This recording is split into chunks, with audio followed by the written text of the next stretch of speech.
Camp O'Donnell, Luzon, 25th April 1942, dawn sweats through the bamboo roof and turns the ward into a low-humming kiln. Flies map lazy orbits over enamel basins, and the single kettle rattles on a spirit flame that smells like kerosene and despair. PFC Thomas Dock.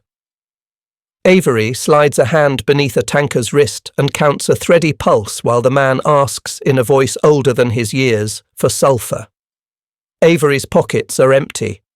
The hospital at Camp O'Donnell is a room with cots and a promise, not a pharmacy.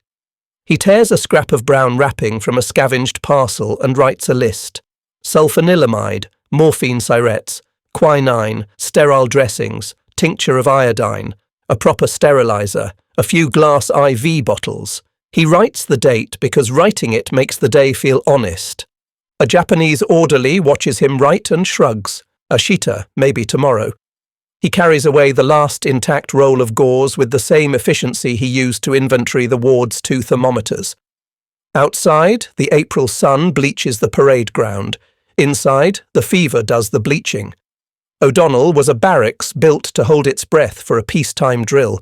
Now it holds thousands of men and not enough air. Admission to the ward comes when a man cannot stand, not when he can be saved. The grave's detail runs on a fixed schedule, a metronome set to hunger and heat. Avery folds the list once, twice, presses it flat in his pocket where he can feel its corners like a badge. He has been a pharmacy student for all of 1 semester and a corpsman since Bataan ran out of options. What he does have, he uses until it breaks. A glass syringe boiled to cloudiness, a single length of rubber tubing patched with thread, a stethoscope whose ear tips smell faintly of mildew. He cleans a knife with boiled water and the last whisper of alcohol. He sets a splint with scavenged bamboo and the belt from a uniform whose owner will not miss it. He is not naive. He knows why the cupboard is bare. Enemy priorities, broken supply, a doctrine that ranks prisoners below ammunition. Still, it offends his American sense of fixable problems. Back home, any town druggist could fill half this ward in an afternoon. Here, the act of asking becomes a ritual of denial. The tanker's fever spikes. Avery tears a bedsheet into triangles and rigs an improvised sling. He will check back in an hour. He will say something he does not believe about tomorrow. Beyond the ward, a truck coughs to life and grinds away toward nothing that looks like a warehouse. Avery grips the list because it is something to hold. He imagines a counterbell ringing, a clerk scooping white tablets from a jar, paper crisp, twine neat. He lets the picture hover a second longer than he should, then tucks it deep and steps to the next cot. Osaka, Yodogawa Branch Camp, summer 1942. Coal dust drifts in the lantern light like winter ash, soft enough to make you think of snow until it burns the throat. Corporal Kenji Nakamura stands at the intake table, pen angled just so, and copies 3 names into the ledger with a bureaucrat's care. The Yodogawa Branch Camp Hospital is 2 rooms, 10 cots, a chipped basin, and a curtain that does more to hide than to protect. Inventory: 2 reusable needles, 1 mercury thermometer with a crack in the meniscus, a thimble of mercurochrome diluted to the colour of old tea, phenol stretching by arithmetic rather than chemistry. A crate arrives in the afternoon with a red cross stencilled on its flank, the paint still tacky from the hold of whatever ship survived the American submarines. The sergeant of the medical section appears with a rubber stamp that thumps like a gavel. Military use to the left, prisoner use to the right.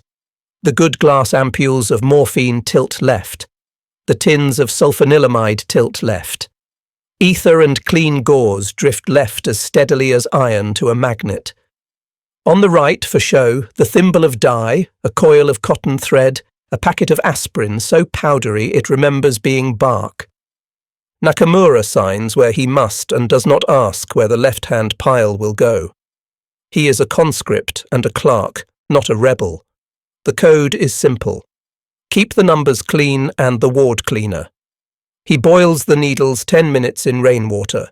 He rubs a film of oil into the stethoscope's cracked tubing to slow the rot.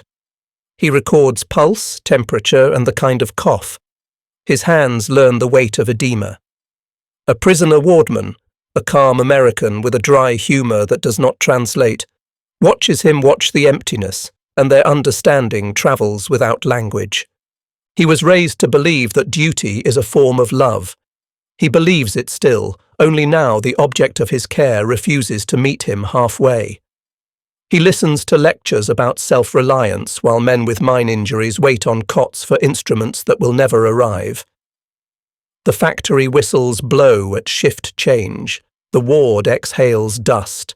He dilutes disinfectant 1 to 50 and writes that it was 1 to 20. Small lies to prevent large humiliation. When the sergeant passes, Nakamura stands and bows and does not let his eyes rise higher than the clipboard. On his way out, the American wardman's hand brushes his sleeve, casual, unprovable. In the palm, a spoon teeters with a white, crystalline pinch, sulphur, stolen left to right. Nakamura keeps walking.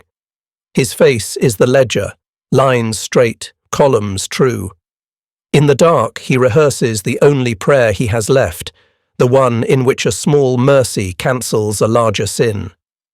He sleeps lightly, ears tuned to the whistle that calls him to morning inventory, mind already composing the day's neat arithmetic in which pain finds a place. Old Bilibid Prison, Manila, Great Bend, AAF, Kansas, September 1942. The ledger's pages are thin enough to breathe. Pilar Santos eases it from a hollowed textbook and traces yesterday's names with a pencil stub that leaves more dent than graphite. The old Bilibid prison ward smells of ashlie soap and boiled cloth turned grey by too much reuse. She breaks one quinine tablet in quarters, the way Sister taught her, and watches the powder bloom on a spoon like a weather map. Outside, Manila's light vibrates with heat. Inside, the bed sheets are a geography of fevers that will not obey a thermometer. Across the world in Kansas, First Lieutenant Jack Macready bends over a navigation globe the size of a small moon. In the next hangar, a pressurized fuselage section gleams like a promise. 4 right R 3350 duplex Cyclones wait on their mounts, each cylinder hunched like a boxer's shoulders. The instructors speak numbers in a tone reserved for scripture. 141 feet of wing. Cruise above 20,000 feet, remote-controlled turrets, bomb load measured in tons. Lauren pulses will stitch invisible rails across black water. Pilar ties a strip of muslin around a forearm to raise a vein that will never see real plasma. She has learned to make saline from salt and boiled water, to wipe thermometers with a rag that was a shirt 2 owners ago, to lower her eyes when a guard walks past with a fresh cigarette and an old smirk. She copies her ledger again in smaller script, a second life raft tucked inside the first, in case the guardroom search grows curious. Rumour travels in the way sentries glance at the sky. American landing somewhere. American planes overhead here and there.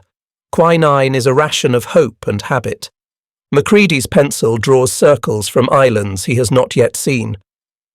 From the Marianas, a radius falls across every major Japanese city, the geometry of inevitability written in thin graphite. The instructors mention production like weather. In 1944 alone, the United States will turn out 96,318 military aircraft. By war's end, more than 300,000. Japan's total of all types will hover around 76,000. It is an impossible-seeming ratio, the arithmetic of a free people who can make more planes in 1 year than an enemy can muster in a war. The numbers do not shout, they simply lean forward until the future tips. Between ledger and globe, the same thought takes different shapes. Pilar watches a guard tap a crate stenciled with a red cross and send it elsewhere. Macready watches a crew chief tap a cowl and say, "This one will sing." She closes the ledger, presses the paper flat the way one does with bandages to make them last. He closes the globe's brass meridian and thinks about great circle routes. The ward's single clock ticks like a slow metronome. The hangar's wall clock ticks like a countdown. 2 careful hands across a world, preparing for the same appointment. Fukuoka, number 17, Omuta, early 1943. Wind sneaks through the bamboo slats and makes the lantern fire gutter. Coal grit lives on the tongue. Doc Avery threads a length of rubber tubing through his fingers to feel for cracks he can't afford. Fukuoka Camp, number 17's hospital, is a hut with cots too close for dignity and a floor polished by the slow traffic of weakened feet. He kneels by a miner whose hand is swollen and glossy, skin pulled tight as a drum, and weighs the knife by memory. Ether would make this civilized. There is no ether. He says as much to a wardman and adds the quiet word likely to every estimate, because certainty would be a lie. He cleans the blade in boiled water and the last thumb of alcohol. He boils it again for faith, if not for sterility. The American wardmen have built stands from broom handles for 4 bottles they wish they had. Avery mixes saline from table salt and luck, tastes the cooled water first to make sure it's not still a kettle's summer. He writes down doses in pencil because ink bleeds when the humidity climbs, jotting notes on the back of a Japanese requisition slip that will be denied in triplicate. Transfer requests to Fukuoka number 22, he knows from rumour and pattern, would often mean the end. Outside, a whistle calls a shift into the Mitsui mine. Inside, the shift is from fever to stupor. The ward registers dysentery, pellagra, malaria and beriberi in the way a weather station notes wind and rain. The edema pits under a thumb and keeps the dent. He tries to persuade the guards that a transfer to Fukuoka number 22 will be a death sentence. Their faces are ledger stone. A ration cart arrives late and thin. Avery breaks a biscuit and watches it dissolve into a bowl of rice gruel, calories dissolving into politeness. There are moments of craft that feel like victories. He splices 2 sections of tubing with thread and candle wax and coaxes a few drops of saline into a vein that was a rumour a minute earlier. He sets a splint with scavenged lath and a band from a coal sack. He teaches an Australian to judge dehydration by skin turgor. He learns new words for pain in 3 languages. It is medicine stripped to its barest bones, a ritual designed to hold life in place long enough for a different kind of rescue to arrive. When he steps outside, the sky is hard and cold, the kind of blue that pretends at cleanliness. Smoke from the stacks trowels itself low over the camp. Somewhere to the south there is said to be an island base where American planes land and take off and land again until the air itself is busy, where medics hang plasma bottles like lanterns. He can almost hear it when the wind shifts, a far machinery breathing. He cups his hands to warm them and goes back into the hut with the knife cooling in the bowl. Yodagawa, 1943. The crate shows at noon, wood still damp from the voyage, Red Cross stencilled on its flanks like good intentions. Nakamura meets it with a clipboard and the practised neutrality of a man who must not be caught feeling. The sergeant from the medical section arrives with his rubber stamp and the little ritual begins.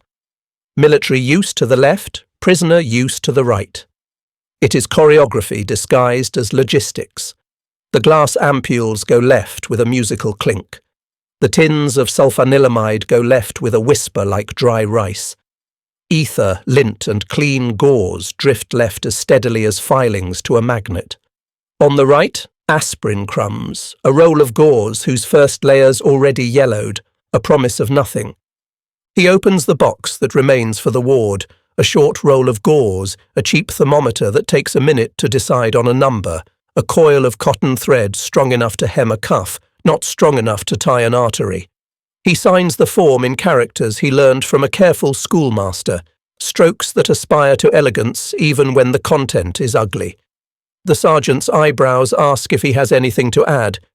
Nakamura bows and answers the only way that keeps the air smooth. He writes the ledger entry neat as a prayer. In the ward, he performs the duties that fill a day. Boil the needles for 10 minutes in rainwater caught from the eaves. dilute phenol to make it seem to last longer than a week, rub a film of oil into the cracked tubing of the stethoscope. He has learned to diagnose without naming, to memorize faces because charts sometimes vanish.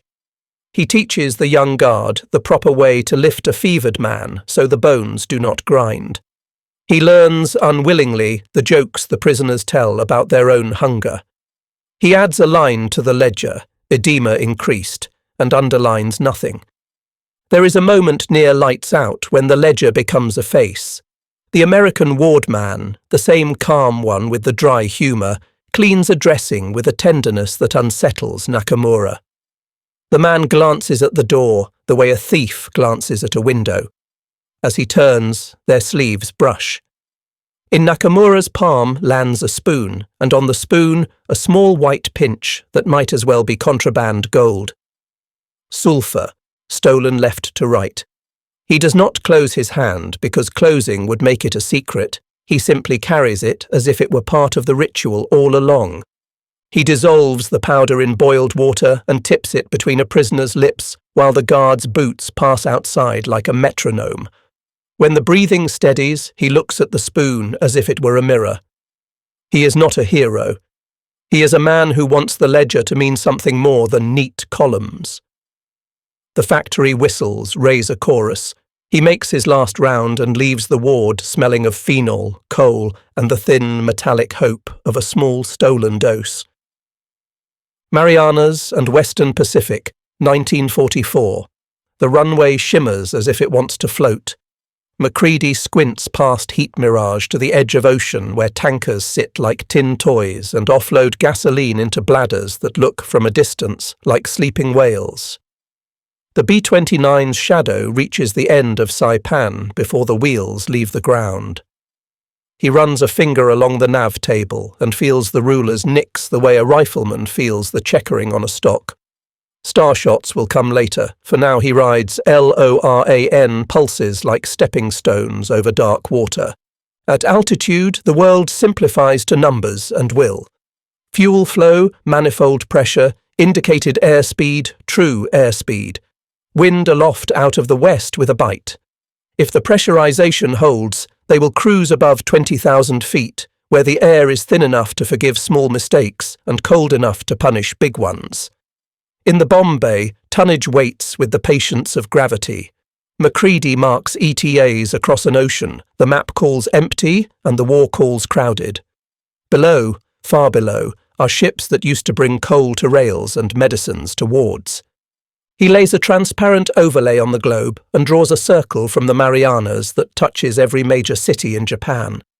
The geometry looks like certainty more than menace. He thinks, as he always does before the first leg, about the arithmetic that brought him here. Factories in Wichita and Renton, mills rolling aluminum in rivers, engines torqued on stands by men and women with sleeves rolled to the elbow. In 1944 alone, the United States will build 96,318 military aircraft. By war's end, more than 300,000. Japan's wartime total will hover around 76,000. The numbers feel impossible until the propellers bite and prove them true. The submarine force has been doing its own math. He has seen the charts in the intelligence tent. Tonnage sunk in 1943 that would have starved a lesser nation, and then 1944's total cutting deeper, past 4 million tons. Rails in Japan breathe like asthmatics for lack of coal. Convoys thin to rumours. Supply becomes a verb in the future tense. He plots a mine-laying box along a strait whose name he can't pronounce without help and understands, in the quiet way navigators do, that medicine in a camp 1,000 miles away will likely not arrive at all. The crew chief slaps the fuselage. The engines catch with a sound that feels like a decision. Remote turrets twitch as if impatient. Macready checks the last figures, nods to the pilot, and traces with his finger the line that crosses home on the way back. He knows that this night's fuel burn will outstrip all by itself the annual calorie ration of a prison camp he has never seen. It is an obscene comparison and a clarifying one. The nose lifts, the island shrinks, the war narrows to course, speed and distance. Old Bilibid Prison / Cabanatuan, late 1944. The storeroom air is warm and sweet-sour, a blend of rice gruel and bleach water that isn't bleach. Pilar Santos cracks the door with her shoulder and lets the smell decide whether to lie about cleanliness. She knots a strip of boiled muslin and ties it around a forearm that trembles like a faulty radio. The quinine tablet snaps with a chalky sigh, the powder blooming into a spoonful of hope measured by quarter grains. Outside, Manila's light shivers on corrugated roofs. Inside, the clock works at half speed, as if time respects exhaustion. The ledger's new page waits. She writes carefully, because names deserve clear ink even when the body fails. Up north, Cabanatuan is a rumour with coordinates. Men there speak in numbers because numbers behave. Calories, under 1,200 on good days, lower when the rice cart arrives thin or late. Water, boiled when fuel allows, otherwise likely safe. Diseases, malaria, dysentery, beriberi, pellagra, like a cruel roll call. A prisoner wardman shows Pilar the trick of mixing saline by taste when the measuring cup is a memory. She learns the angle for a needle that will never reach a real vein because the bottle above it is pretend glass filled with wishful clarity. Some afternoons the sky answers. A high line of silver sketches Manila Bay, and sentries glance up in the involuntary way men admit scale. The contrail phrase, the moment passes, and the ward returns to its metronome of coughs. In those minutes, Pilar copies her ledger into smaller script and tucks the thin book into a hollowed spine of a nursing manual. She has learned that paper travels better when it looks like prayer. She has learned that guards who distrust words often overlook care. At dusk, a nurse's trick becomes a doctrine. Spoons line up for quinine, and she tells a joke about hospitals that makes no sense in Tagalog or English but keeps a man's mouth open for one swallow more. On the far side of a fence, a detail drags bamboo. Inside, Doc Avery would be tying a sling from a shirt sleeve and deciding who gets the last decent dressing. The two wards are cousins, separated by miles and the same shortage. When the generator coughs and the bulb flickers, someone whispers, "Americans soon." She resists the comfort of that sentence because comfort is a ration. Yet the rumour carries data. A low aircraft at odd hours, a guard complaining about trains that no longer arrive, a merchant counting sacks by subtraction. She closes the ledger, runs a palm over its cover like a blessing, and looks toward the window where the contrail faded. If the line in the sky meant math, she thinks, then the ledger is a receipt someone will someday need. Mariana's, Luzon Cane Fields, January 1945. The map table glows red like a coal held in a careful hand. Macready aligns a transparent grid over the western Pacific and pencils a string of waypoints that feel less like navigation than inevitability. Fuel loads, wind aloft, drift corrections. The numbers click into their sockets with the serenity of a well-made lock. Somewhere south, rehearsals unfold in cane fields, stalks hissing as dark shapes move through in a line that never breaks. The Alamo Scouts have already crawled close enough to count habits. The 6th Ranger Battalion runs the raid in miniature. Hand signals, halt and listen, a litter drill until the straps cease to squeak. The plan is an argument written in tactics. Approach at night, lie flat while a low-flying aircraft worries the guard force into staring upward. Time the breach to the guard change, ride surprise and speed like a borrowed horse. Filipino guerrillas under leaders whose names deserve the same ink as any stateside hero coordinate roadblocks and river crossings, building a moving absence where Japanese reaction should be. The raid schedule looks like a cardiogram, sharp spikes of action, a flat line of stealth, then a burst toward the trucks. In the operations shack, an officer runs through contingencies in the cool grammar of problem solvers. If the sentries are doubled, feint wider. If the bridge is out, ford here. If the prisoners are too weak to run, carry them. Logistics is not a word to admire. It is a sequence to execute. Morphine syrettes, sulfur packets, plasma, sterile dressings. The medical loads are compact and absolute, a portable hospital that fits in 3 crates and changes physics. The radio plan is spare and redundant, the kind of belt and suspenders approach that seems fussy until bullets persuade you otherwise. Macready traces the path of a mining box to be laid in a straight, knowing the geometry will pinch a convoy that might otherwise carry coal to a rail yard, quinine to a warehouse, or nothing at all. The pairing of distant acts, the precision of a mine pattern and the precision of a ranger's footfall, feels like a signature of this American war. Factories made the tools, yes, but it is the choreography that turns tools into advantage. The cane fields quiet as men go still and count their breathing. A scout lifts 2 fingers, then 1. Somewhere far above, an engine note displaces the night air, an agreed-upon distraction written into the bones of the guards by habit. Macready's pencil rests on a course line that will be flown by crews who trust numbers to find home. The hour ticks forward. The last rehearsal ends with a whispered roll call. In 2 days, the same names will be spoken into a different dark, followed by answers that once seemed impossible. Cabanatuan, 30 January 1945. The cane parts with the soft rasp of paper, and then the paper tears. Shadows assemble into men. The first shot is not loud, it is correct. Rangers spill through the camp's edge like water finding a seam, and in the next breath the perimeter is a memory. A low-flying aircraft chews at the sky until every head with authority is tilted up. On the ground, authority shifts to those who rehearsed the math. Hand signals cut the night. A gate yields. The sound that follows is the exhale men make when the future returns. Doc Avery does not at first recognize abundance. He has been trained by deprivation to mistrust piles. Then someone sets a crate on a table, and the lid comes off and the room changes shape. Morphine syrettes, sulfur, rolls of sterile gauze the colour of forgiveness, plasma bottles that catch lantern light and make moons of themselves. A ranger medic speaks in a voice as calm as a church usher and sets up a triage line that functions because it was imagined in detail. Litter teams, pressure dressings, a place for shock, a place for fevers. Avery reaches instinctively for his pocket list and finds, absurdly, that he wants to show it to these men as if it were a prophecy come true. Filipino guerrillas hold the roads like a clenched fist. Prisoners who cannot run are carried. Those who can run are guided.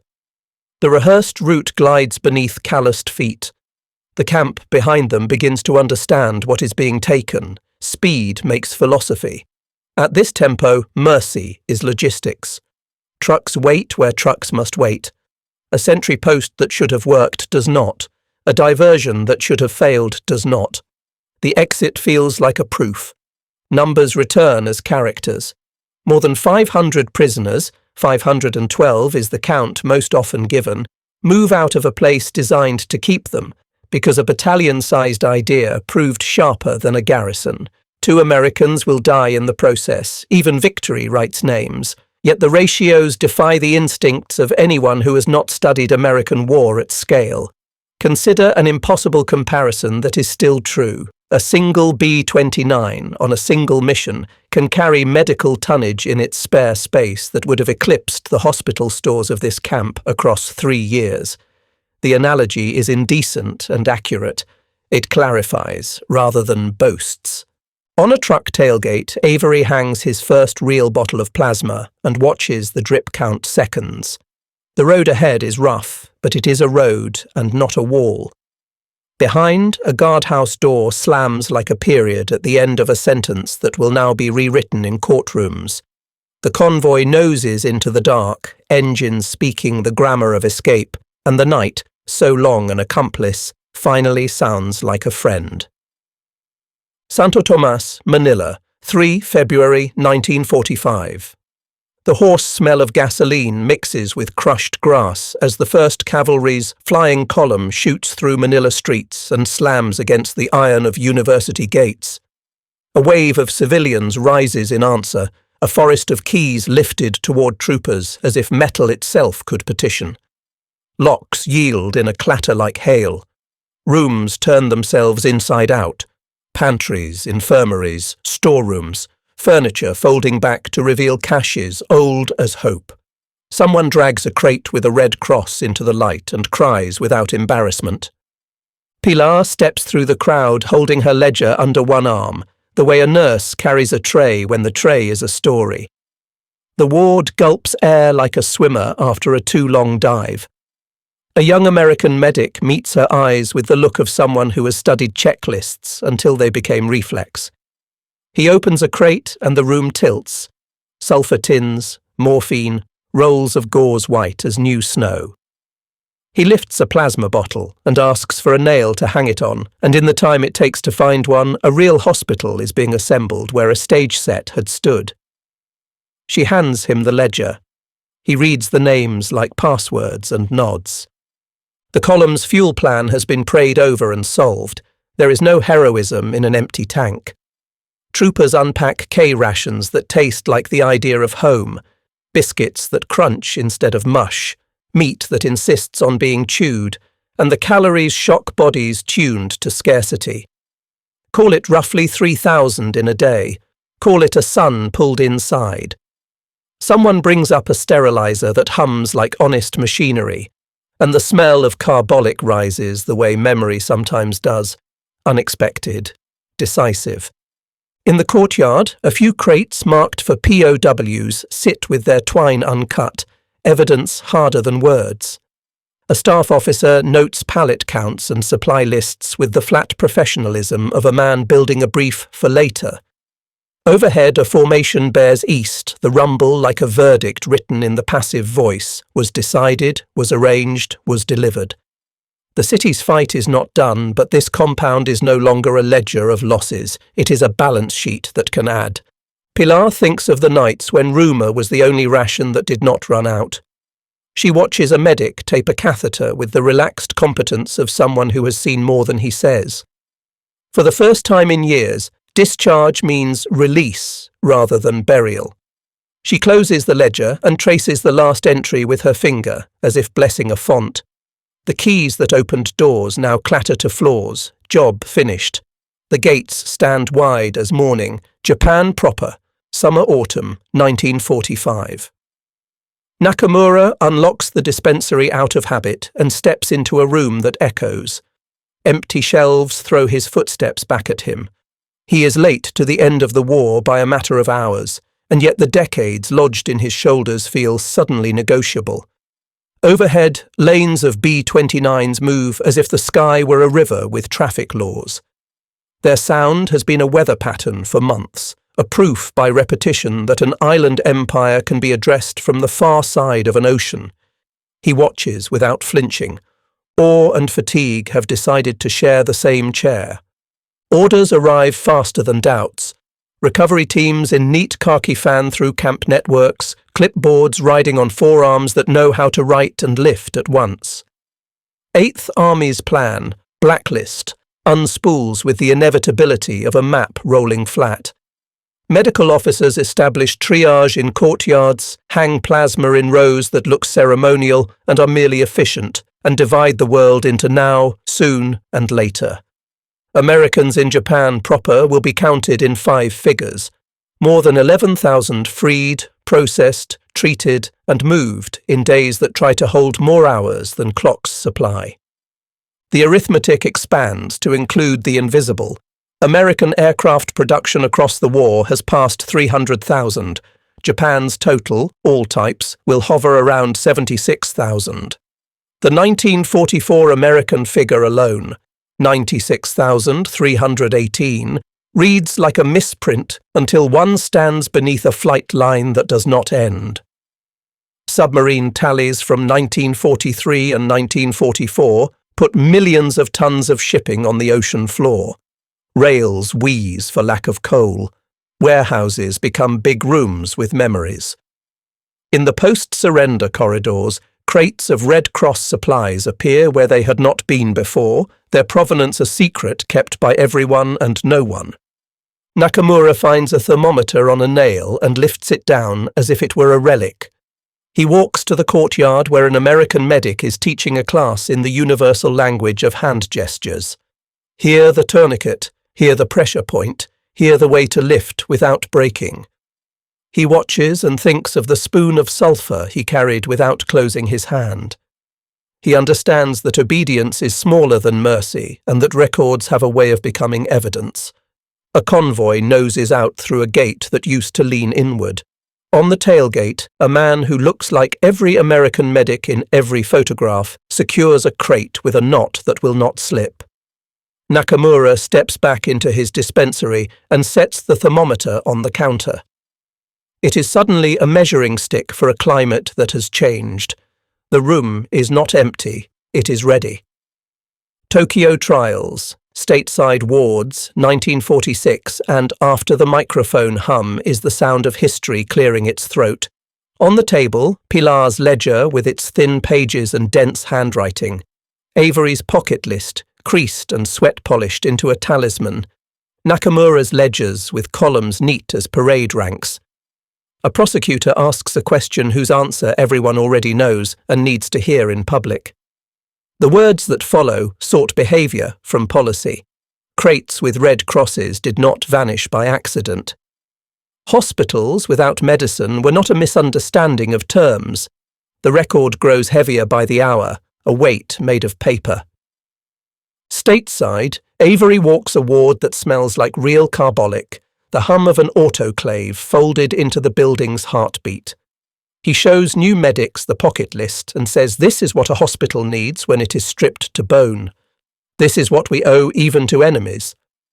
He never raises his voice because the instruments do that work for him. Sterile packs set out like small ceremonies, plasma bottles glinting like modest trophies.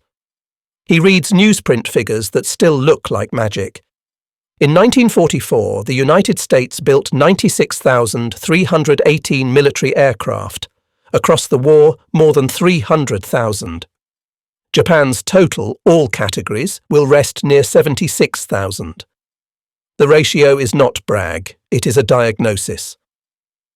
At the tribunal, a witness confirms what ledgers imply. Donated medicines were diverted, prisoners were last in line by design, and hospital often meant isolation with beds. The court writes the norm in a language that will survive uniforms. Care for prisoners is law, not charity. Another impossible statistic slides into the record with the casualness of truth. A single week's output from one American penicillin plant in 1945 would have exceeded what the Japanese POW camp system saw over 3 years. Numbers do not weep. The courtroom does. Macready visits a museum where a B-29's wing hangs like a silver horizon. He reads a plaque that reduces the aircraft to dimensions and load and smiles at the insufficient accuracy of it. The real story is that a free people learned to turn aluminum into mercy at industrial scale, that a navigator's pencil could trace a path from a factory floor to a plasma drip.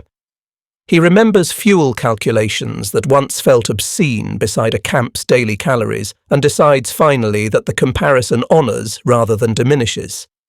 Avery slides the pocket list into a display case while a child mouths the first item, sulphur, and looks up for explanation. Pilar's ledger is open to a page with a neat correction, discharged, alive. Nakamura stands a quiet distance away and nods to no one in particular. The microphone's hum is gone.